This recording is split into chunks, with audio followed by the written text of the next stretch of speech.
Institute of Behavioral and Allied Sciences, MIT University, Mumbai. Honorable Vice Chancellor and Patron of the conference, Dr. Upinder Dhar. Rector and Dean FDSR, Conference Convener, Dr. Santosh Dhar. Conference Coordinators, Dr. Sandeep Pandey and Professor Shubhi Vyas. All the HODs, HOIs, faculty members, delegates, and dear students.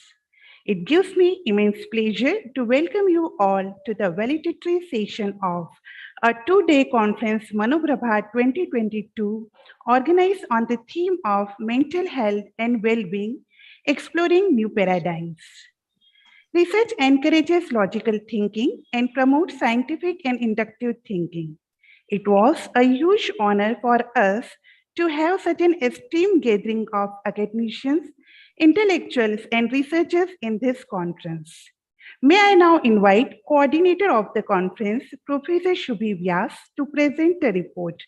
Over to you, ma'am. Thank you, ma'am.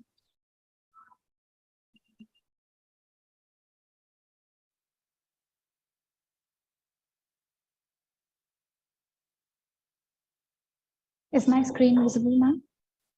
Yes. Yes, ma'am. Good afternoon to all the delegates and dignitaries present here. Honorable Vice Chancellor, Dr. Upinder Dhar, Dr. Santosh Dhar, and all my fellow teammates and organizers. I would like to present my report on the two-day international virtual conference, MANOPRABHA, organized on the theme Mental Health and Wellbeing, Exploring New Paradigms. The inaugural session started with the virtual lamp lighting and welcome of the chief guest and keynote speaker, Dr. Gerald Kupchik, Professor, Department of Psychology, University of Toronto, Canada. Dr. Santosh Dhar, Professor and Dean, Faculty of Doctoral Studies and Research, and conference convener, MANOPRABHA-2022, talked about the reason for selecting the theme Mental Health and Wellbeing, Exploring New Paradigms. She highlighted different aspects of well-being, which includes good mental health, high life satisfaction, a sense of meaning and purpose, and the ability to manage stress. She suggested that when one pursues a meaningful relationship, he or she tends to have higher social well-being, and this was the best way to ensure physical and mental health.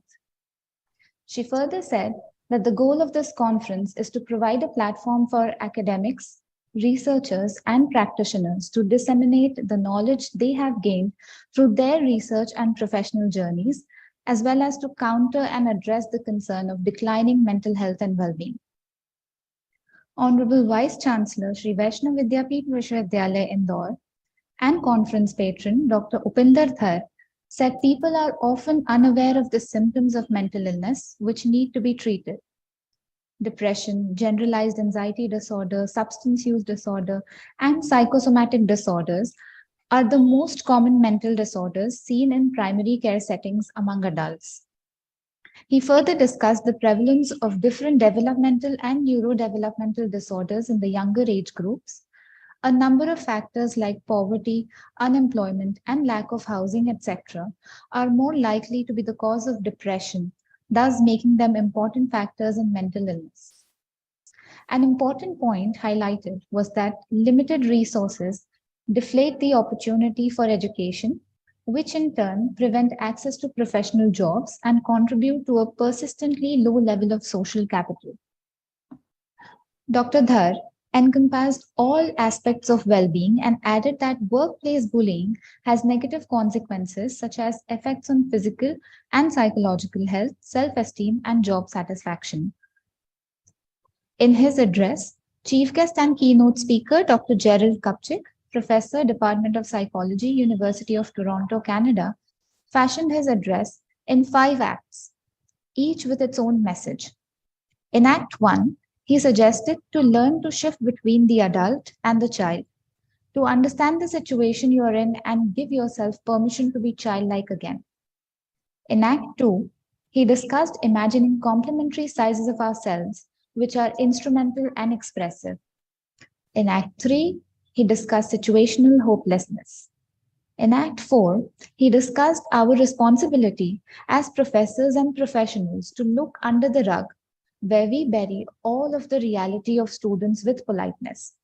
It is our job to empower them, and we should think globally and act locally. In Act 5, he discussed addressing the future of academic mental health in relation to equality, diversity, and inclusion. A word of thanks was proposed by Ms. Shobhi Vyas, Assistant Professor Psychology and Conference Coordinator, Sri Vaishnav Institute of Social Sciences, Humanities and Arts, Sri Vaishnav Vidyapeeth Vishwavidyalaya. After that, plenary session 1 was held. The first plenary session started with the introduction of panelists, Dr. Anubhuti Dubey, Professor, Department of Psychology, DDU Gorakhpur, and Dr. Urmi Nanda Biswas, Professor, Department of Psychology, Ahmedabad University. The session chair was Dr. Santosh Thar, Professor and Dean, Faculty of Doctoral Studies and Research and Conference Convener. The first speaker of the plenary session, Dr. Anubhuti Dubey, gave the presentation on the subject New Approaches in Health Psychology and Mental Health. She focused on the importance of qualitative method approach as it gives methodological flexibility and presented research papers related to it. She also discussed about the new mental health paradigms that looks beyond treatment and containment towards prevention and early intervention. The second speaker of the plenary session, Dr. Urmi Nanda Biswas, gave her presentation on the topic Health Equity and Gender, an overview. She spoke about the equity, disparity, and social justice. She discussed the role of WHO in social awareness programs and importance of sustainable development goals. She presented some of her research work related to gender inequality, health, intimate partner violence, LGBTQ community, reproductive health, and well-being. At last, session chair Dr. Santosh Thar gave her concluding remarks while thanking both the speakers. The master of ceremony was Dr. Anu Kande and rapporteur was Ms. Seema Uike. The first technical session was chaired by Dr. Shyamlata Jayal, professor at Department of Psychology, Gurukul Kangri University, Haridwar. It was co-chaired by Dr. Rishu Roy, professor, SVSM, Sri Vaishnav Vidyapeeth Vishwavidyalaya, Indore. The online session was managed by Dr. Pamela Neema and rapporteur was Dr. Anand Soni. A total of 6 papers were presented in the session. In concurrent session 1, the session was chaired by Dr. S. Bharsakle and the co-chair was Dr. Rupa Shinde. The online session was managed by Dr. P.V. Gauri and rapporteur was Dr. Akhil Gupta. The number of total papers were 5. In concurrent session, the session chair was Dr. R.L. Bharadwaj and the co-chair for the session was Dr. Anurag Joshi. The online session was managed by Dr. Shilpa Fadnis and rapporteur was Professor Aparna Singh. The total number of papers presented was 7. In technical session 2, the session chair, Dr. Rakesh Jain from Department of Psychology, Gurukul Kangri University, Haridwar, while the co-chair, Dr. T.K. Mandal, Professor, Sri Vaishnav Institute of Law. The online session was managed by Professor Sujay Phatak and the rapporteur was Professor Saloni Atlasia. The total number of papers presented was 7. In concurrent session 1, the session chair was Dr. M.L. Tiwari, retired professor from Jivaji University. The co-chair was Dr. Thomas, Director, SVIM, SVV Indore. The online session was managed by Dr. Bharti Geete and the rapporteur for the session was Professor Akansha Vaishnav. The total number of papers presented were 8. Concurrent session 2, the session chair, Dr. Pramila Singh from Pandit Ravi Shankar Shukla University, Raipur, and co-chair Dr. V.R. Sampath, Professor and Director, SVITT, SVV Indore. The online session management was done by Dr. Amit Joshi and the rapporteur was Professor Aparna Singh. The total number of papers presented was 7. Now we move to the day 2, that is 3rd December. The first plenary session plenary session 2 of the conference commenced with welcoming the speaker, Dr. Sujata Bhan, Professor at Department of Special Education, SNDT Women's University, Mumbai, and Dr. S.Z.H. Zaidi, Professor and Director, Institute of Behavioral and Allied Sciences, Amity University, Lucknow, were the speakers in the session. Dr. K.N. Guruprasad, Professor, SVIS SVV, was the session chair. Dr. Sujata Bhan spoke on the theme Disability and Rehabilitation.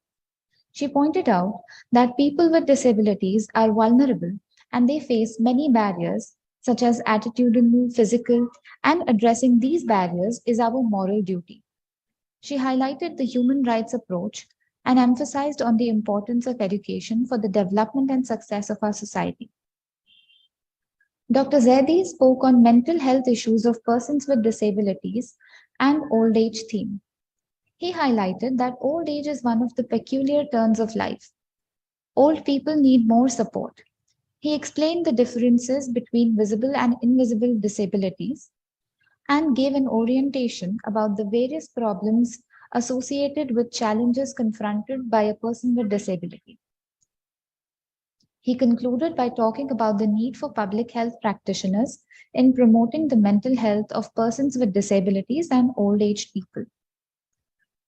In plenary session 2, the closing remarks were given by the session chair, Dr. Guru Prasad, where he highlighted the importance of including spiritual health in defining health and thanked the speakers of the session. The master of ceremony for the session was Dr. Shweta Keswani and the rapporteur was Dr. Anuradha Deshpande. In plenary session 3, it commenced with the welcome of distinguished speaker, Dr. Nutan Jain, professor at IIHMR, Jaipur, Rajasthan. The session was chaired by Dr. Namit Gupta, Director, SVITS, SVV. Dr. Nutan Jain explained that mental health is a global issue and is related to long-term illness. She emphasized on the holistic approach to well-being. She also discussed about the need for training of mental health workers through virtual training programs.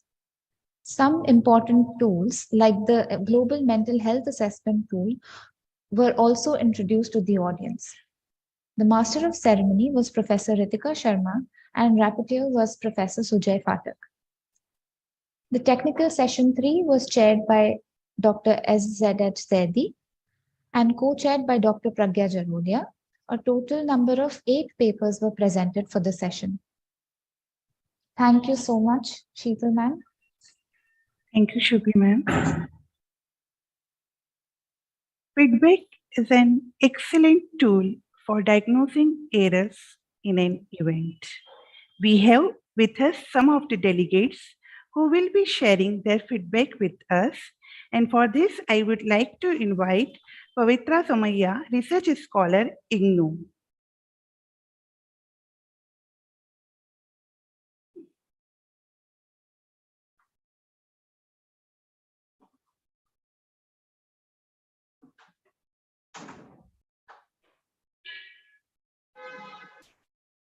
Yes, thank you, ma'am, for the opportunity. I would like to say that my experience was very wonderful presenting my paper as I was given the opportunity to present my research study in this MANOPRABHA committee. And it was a wonderful opportunity. It was a wonderful experience for me for the first time. And I really thank all the expert panel members and the jury for the organization. Thank you so much. Thank you, Pavitra ma'am.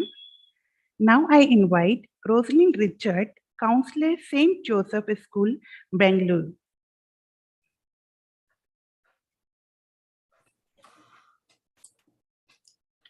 Good evening, one and all present here. I am Rosalind Richard, an educational psychologist, a school counselor of St. Joseph's School, CBSE, Bangalore. I would like to thank MANOPRABHA International Virtual Conference 2022 for accepting my abstract and for the presentation.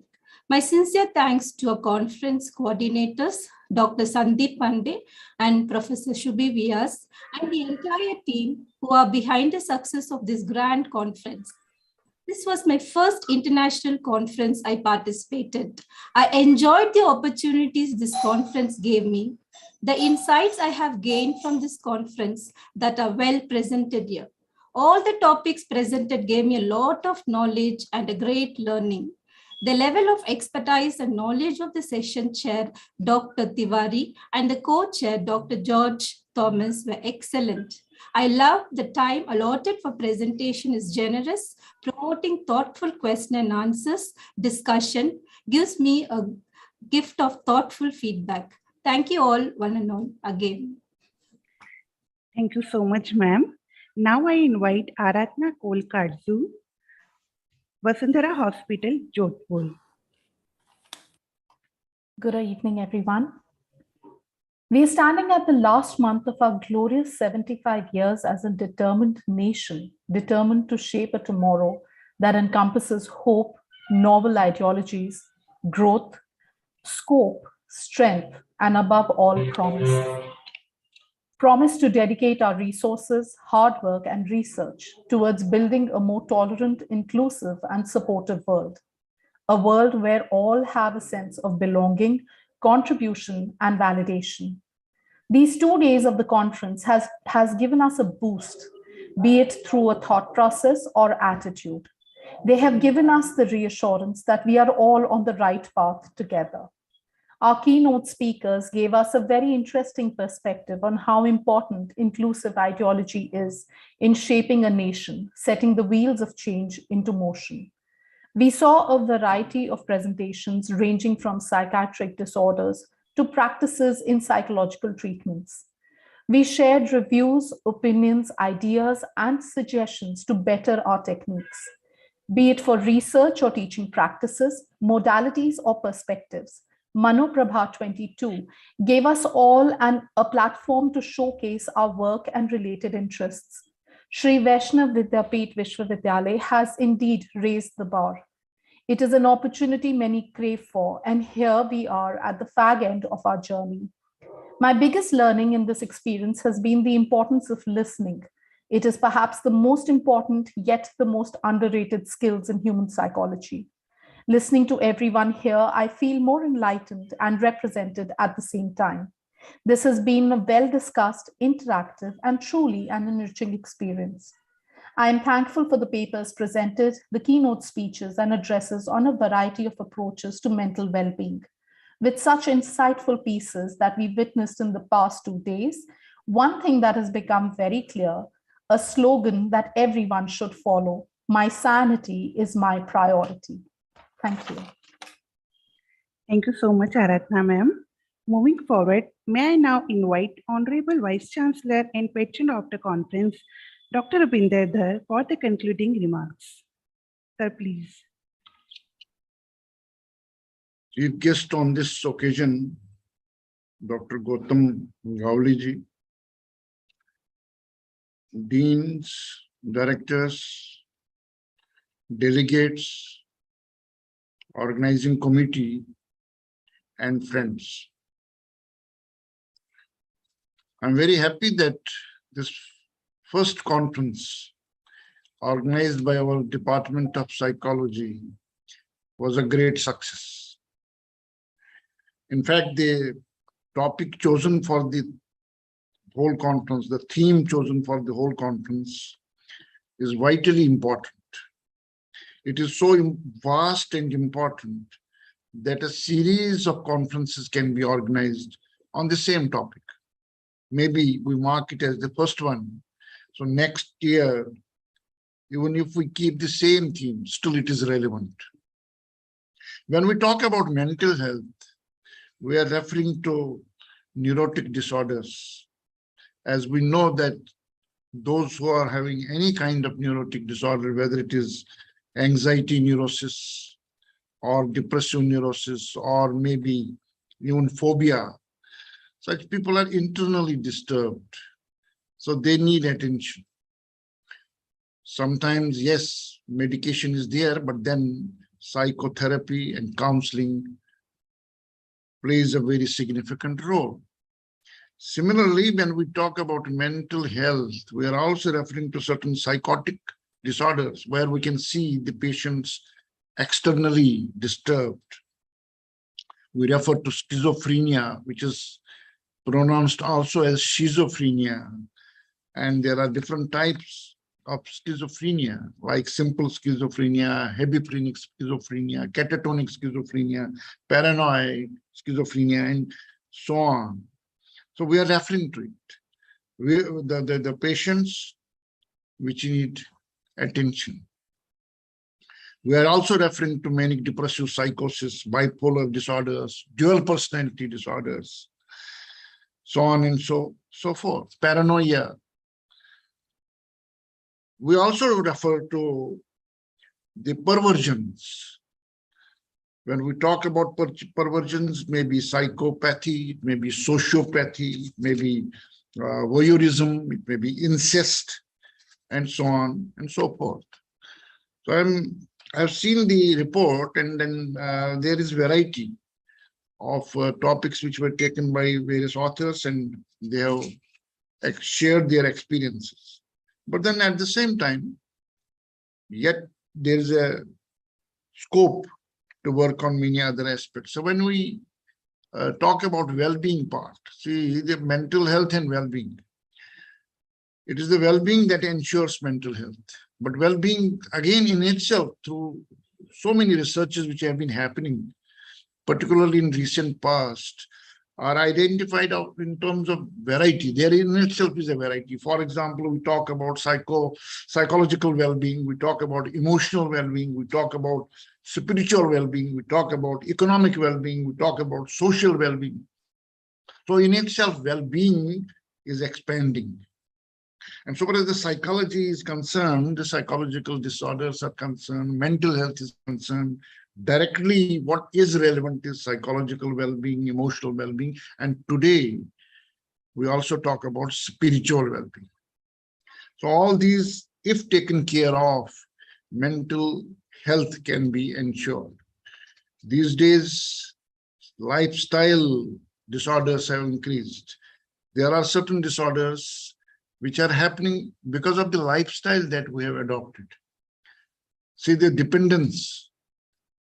Today, we don't talk only about drug dependence or drug abuse, which we have been talking about for decades now. But today, we talk about the dependence on the same mobile phone. The young generation sticking to mobile only all the time. See, out of 24 hours, maybe 10 hours, they are on mobile. So that dependence, that in a way, it is becoming an abuse, which also gives rise to many mental health problems. So over the period of time, though on one hand, technology has advanced our life, advanced the quality of our life. Technology has made many things easy, which was not happening earlier. You see, earlier we used to, if someone from the family was away from the home, maybe 200 kilometers, 500 kilometers, we had to wait in queue for making a trunk call and satisfying ourselves that our relative or the family member is okay. But today that worry is not there because the telephone exchange is in our pocket. We have a mobile phone, and we can, irrespective of the distance, we can reach the person and know about the welfare. And we have seen that during COVID. During COVID, when everybody was at home and we were able to connect with each other, that happened because of technology. So on one hand, technology is an asset, but at the same time, developing dependence on technology, not thinking beyond, say cell phone, thinking about all the time about social media, one keeps on checking how many likes I have got. So this is leading to something which we rate as psychologists as abnormal behavior. Therefore, attention needs to be paid to it. This phenomenon was not there 30 years back. So with the changing times, new problems are emerging. And in turn, role of the psychologists and psychiatrists is increasing manifold. So we have the responsibility. Therefore, it becomes necessary to understand the new disorders. It becomes necessary to understand where we are going and how to handle such problems. Although we know that wherever there is a problem, there is a solution, but that solution is to be found out.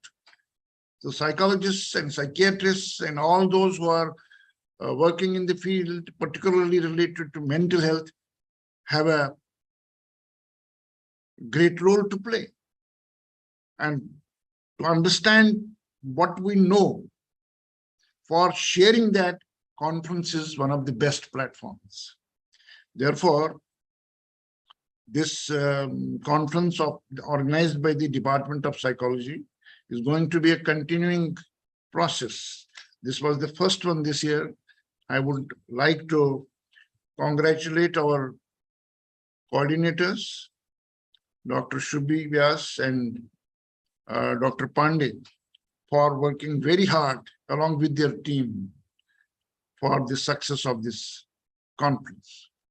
But at the same time, valedictory is not the end. Valedictory is the indication for the new beginning.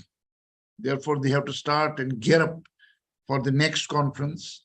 Maybe the same topic, which is very vast, and there is scope to have this topic once again. And series of publications can be produced for the benefit of all those who are concerned. So with these words, I thank you once again, and I'm happy that this conference was done well.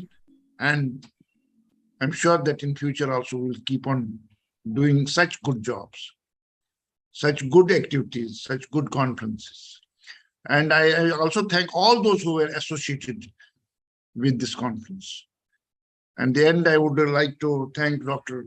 Gautam for joining us and sharing the words of wisdom with all of us. Thank you. Thank you, sir. We feel honored with the presence of our chief guest, Dr. Gautam Gawli, and it is my privilege to introduce him to everyone here.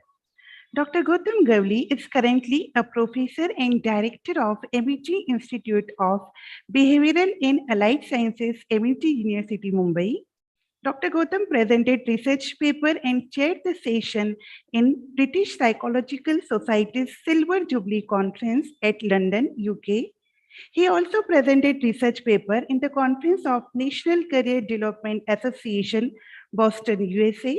Dr. Gawli was also invited to deliver a talk on caste mind by University College, London. Sir has a very long list of publications. He has edited 4 books in the field of psychology and life skills. He is a former member of Senate, Management Council, Finance Committee, Chairman Grievances Committee of University of Mumbai. Currently, he is a chairman, Board of Studies in Psychology, member of Faculty of Science, Commerce and Arts, Academic Council and Board of College and University Development. Dr. Gautam was on the governing body of Tata Institute of Social Science. He is a regional president of Indian Academy of Applied Psychology and member of many professional bodies. Sir, your academic accomplishments is a great inspiration for all of us. And may I invite Sir for his golden words. Sir, over to you.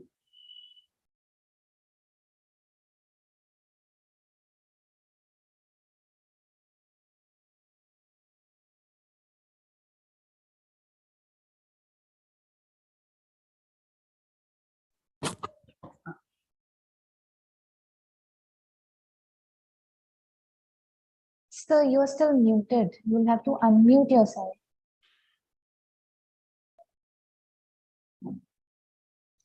Yeah, am I audible now? Yes, sir. Okay.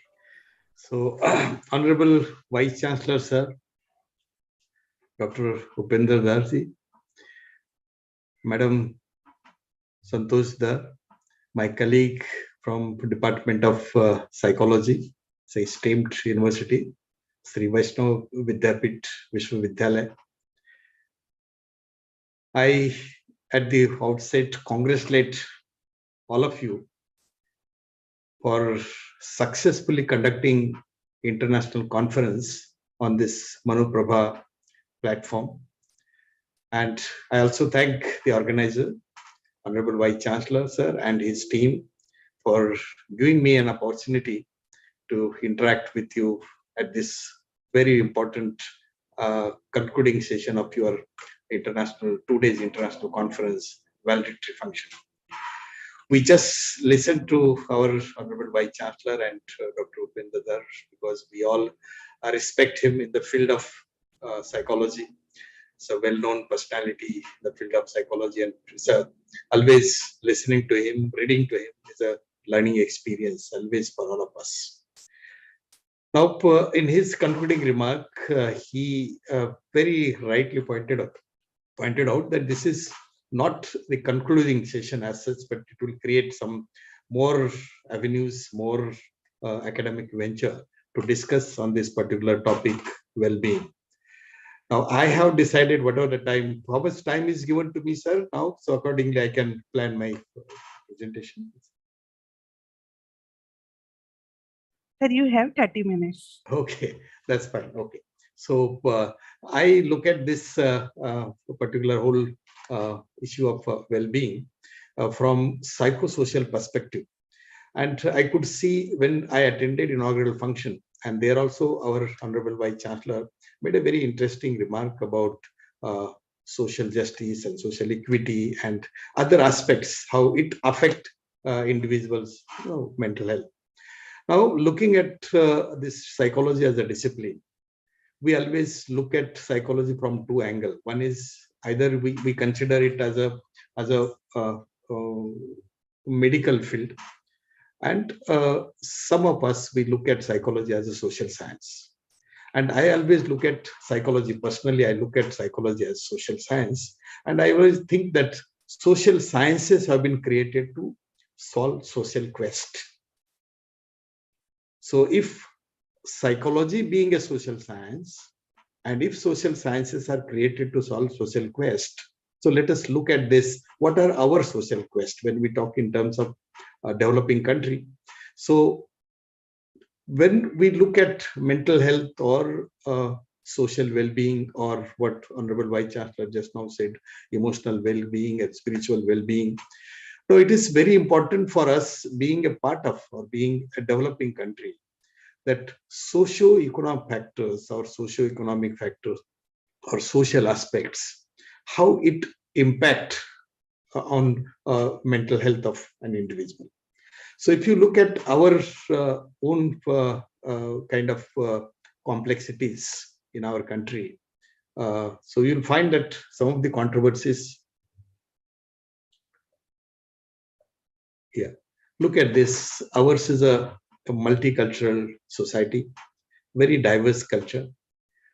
These are government figures. We have 190 religions, 29 states. We are divided into 4,635 different communities and castes. We have different languages, 1,625 languages, 7 union territories. Now, when we look at psychology's definition to solve social quest, and this is the most important social quest for us, to maintain harmony, peace, and manage conflict in our society.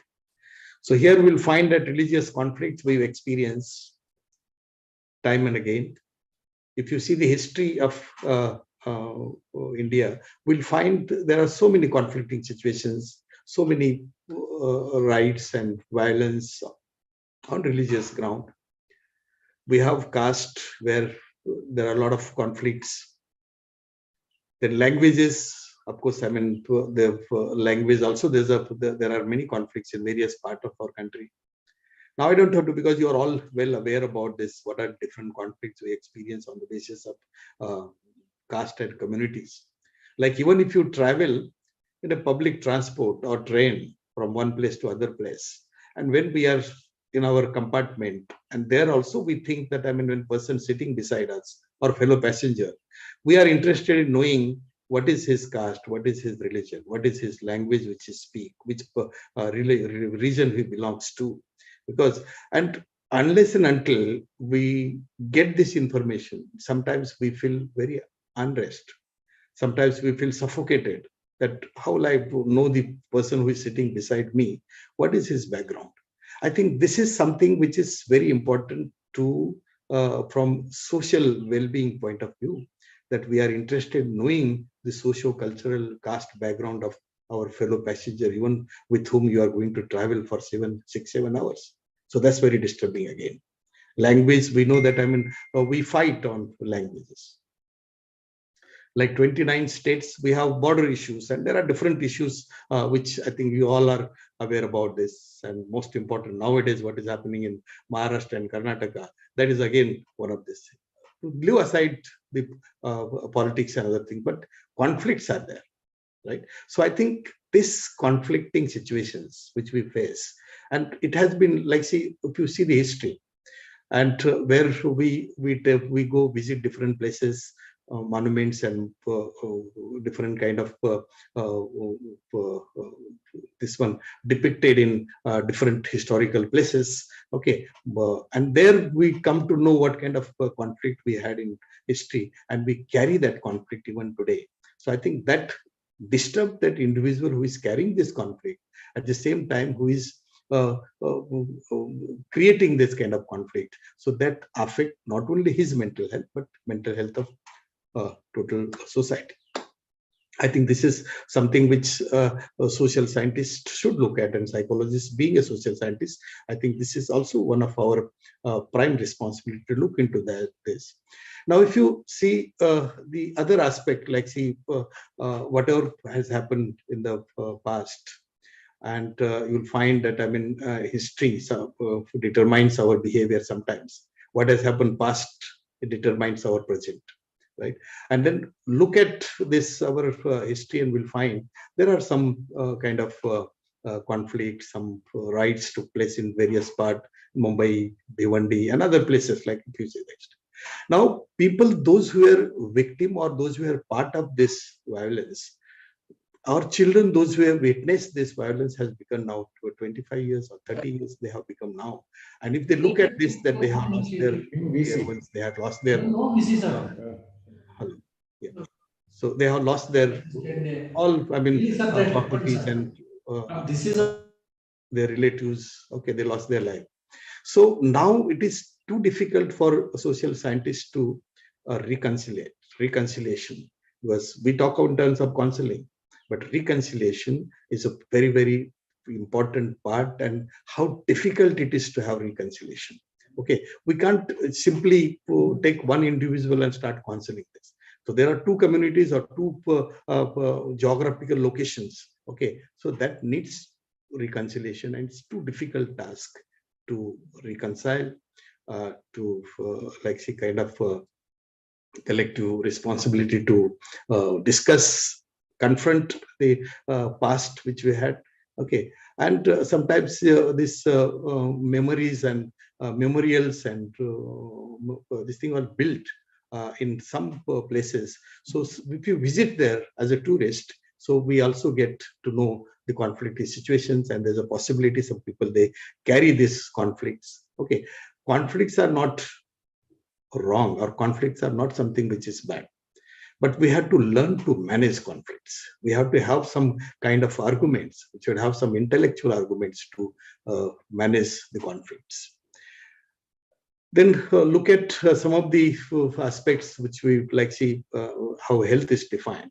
And there you will find that social well-being is something which is very important and prominently mentioned in health definition by WHO. You can also look at mental health. So we have this mental health. Again, there's a concern for social well-being. Okay, if that person want to be productive, person want to be effective, fruitful, for to contribute, not only consumer, but to contribute to total economy of our country. So his social well-being also is equally important, so that he or she become more productive, more efficient. And there are certain things in their psychological makeup that needs to be tackled by using various psychological interventions. Okay, so as just now Honorable Vice Chancellor listed some of the disorders, but you can look at this, that this also can be a great concern. Because sometimes if you don't deal with this, what is listed here, anxiety, acceptance, reality testing, recovery, rebuilding, because some of the people are victim of some kind of conflict, some kind of violence, some kind of rights, and then that has they carry that kind of experience with them. But as a counseling psychologist or as a psychologist, it is our prime responsibility to look into their psychological makeup and let's clear some of their ideas, maybe through reconciliation.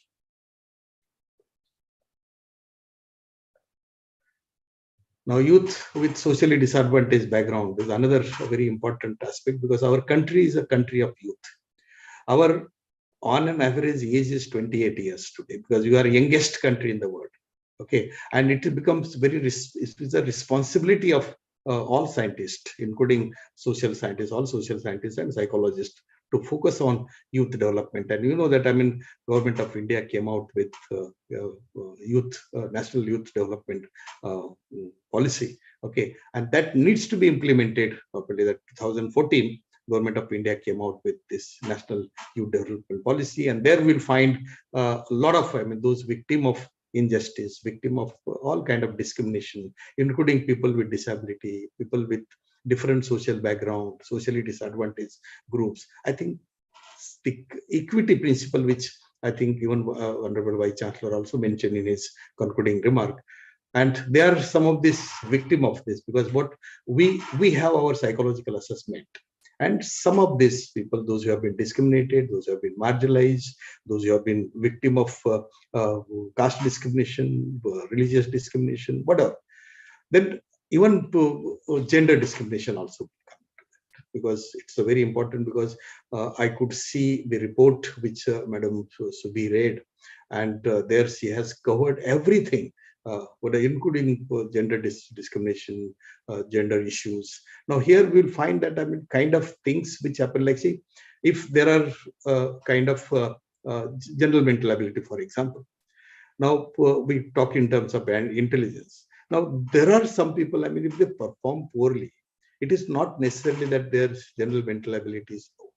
But there's a tendency, like, see, if women or female students fail in dealing with mathematics or statistics, so there's a possibility that it is being biologized. They say that, I mean, she is a girl and that's why she may not be able to understand mathematics, or she may not be able to understand statistics. So this kind of biologization, I think we need to debunk from this. It can be socialization. It can be because of a certain reason that she has not been encouraged to study mathematics. She has not been encouraged to study statistics. She has not been encouraged to study technology or engineering or marine engineering. But her low score should not be attributed to biological factor, that it is she is female and that's why she is performing low. I think this kind of biological model needs to be, we need to debunk from this. We have many faulty assumptions when you talk about social sciences and social issues. We have many faulty assumptions about certain groups, certain social groups, for example, like gender, that women cannot be fit for STEM. STEM means science, technology, engineering, mathematics. That's called STEM. So this is also faulty assumptions, okay, because they have not been exposed. This can be because of socialization. Okay, but not biologization, because that is what exactly we'll have to debunk from this. So there are other factors, like, faulty assumptions about certain people, like, see, faulty assumptions about Maharashtrian, faulty assumptions about Gujarati, faulty assumptions about the Malayalis. Okay, we have certain assumptions about Bengalis. So certain assumptions, and these assumptions are based on your faulty opinion about them. So this also can affect, because this determines your behavior, how you will be interacting with these people. Moment somebody has some background, and then people have that kind of assumptions about them, right? So prejudice and discrimination, I don't have to explain to you, because this is basic what you studied in psychology. Personality development, because it affects because of your cultural background, your even gender itself.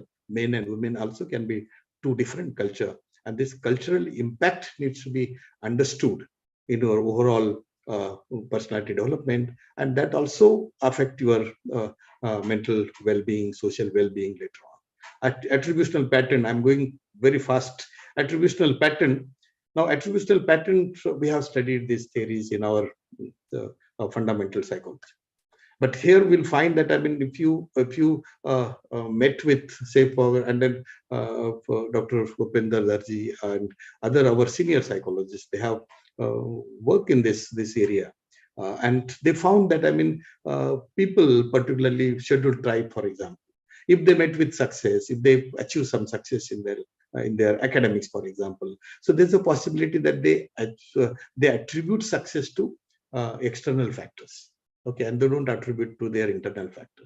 So even women in general, I'm talking about, if they see met with success, so success is attributed to external factor, but not to internal factor. I think this kind of inadequacy in attributional pattern and the impact of socio-cultural background of this attributional pattern needs to be understood by psychologists.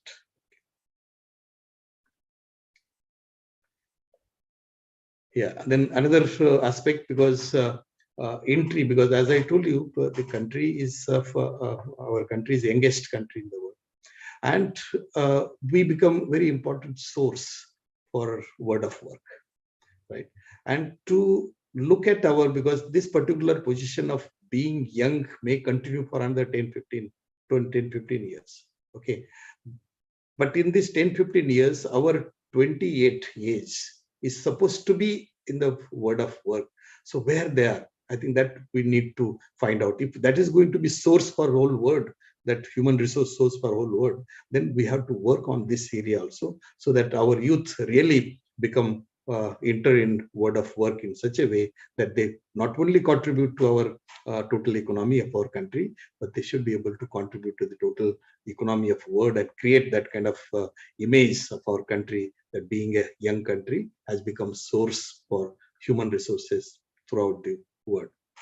Caste-based occupational field, because this we have to get rid of this, because gender-based, caste-based, I think these are some of the occupational field that if somebody born in some field, like say for example, if somebody born in barber family, but the barber family, or if he gets some opportunity, there's a possibility that even the skill which it requires to perform the job of traditional job of barber, so same skill maybe it required to perform the job of surgeon, so that barber's son also should become surgeon. So that kind of occupational field, caste-based occupational field, we have to get rid of.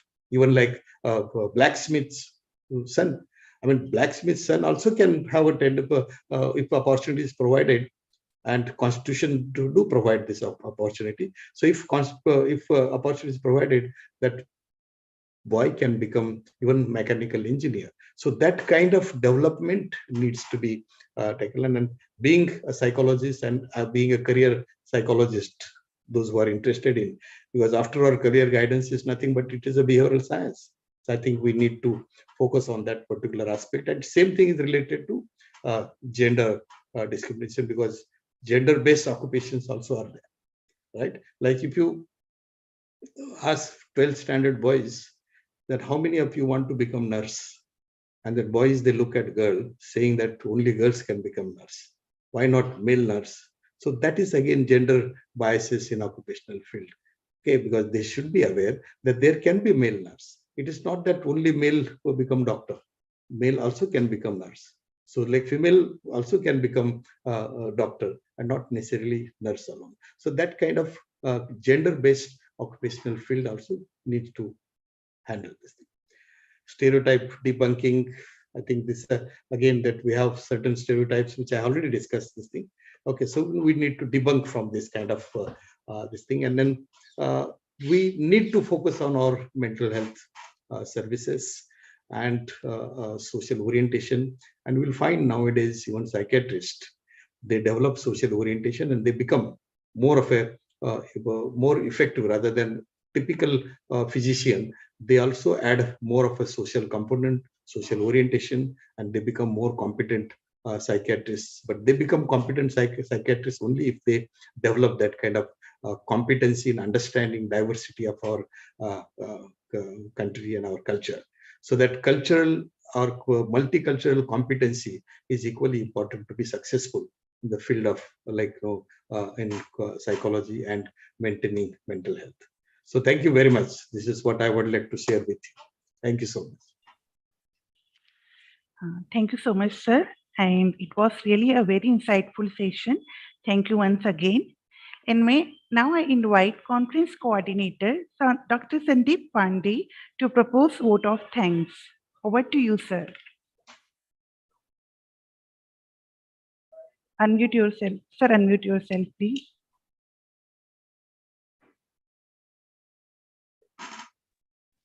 Thank you, ma'am. Am I audible now?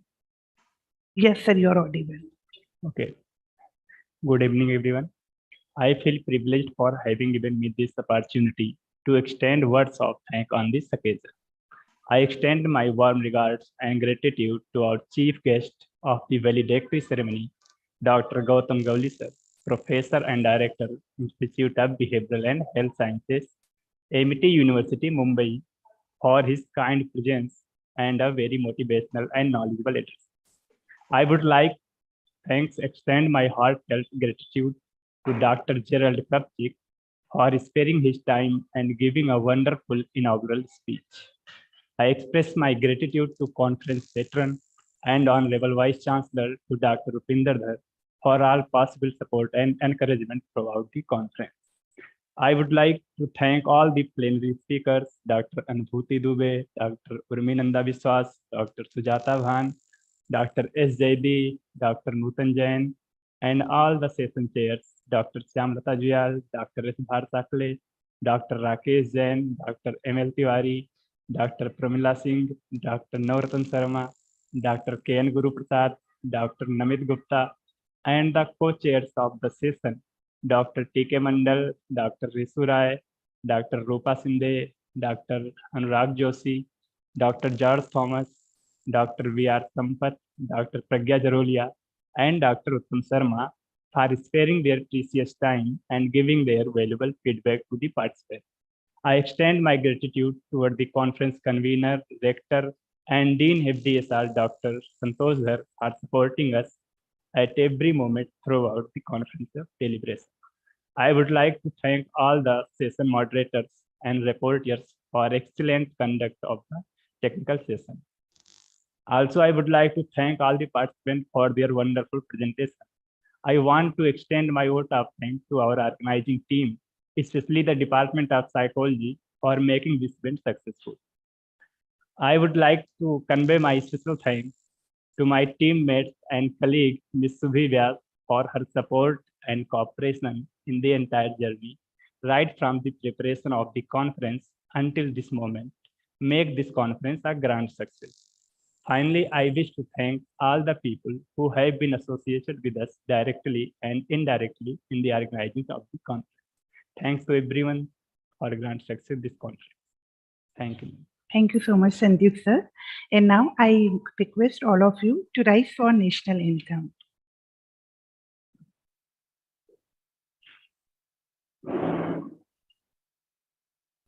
जनगण मन अधिनायक जय हे भारत भाग्य विधाता पंजाब सिंध गुजरात मराठा द्राविड उत्कल बंगा विंध्य हिमाचल यमुना गंगा उच्चल जलधि तरंगा तव शुभ नामे जागे तव शुभ आशीष मांगे गाहे तव जय गाथा जन गण मंगलदायक जय हे भारत भाग्य विधाता जय हे जय हे जय हे जय जय जय जय हे Thank you so much. Thank you, everyone. Thank you so much. Thank you. Okay, namaskar, Gautam ji. Thank you. Thank you so much, sir. Thank Can you, we- ma'am. Thank you, can we everyone, now? for being here. Yes, sir. You Yes, can. sir. Okay. Thank you. Thank you, sir.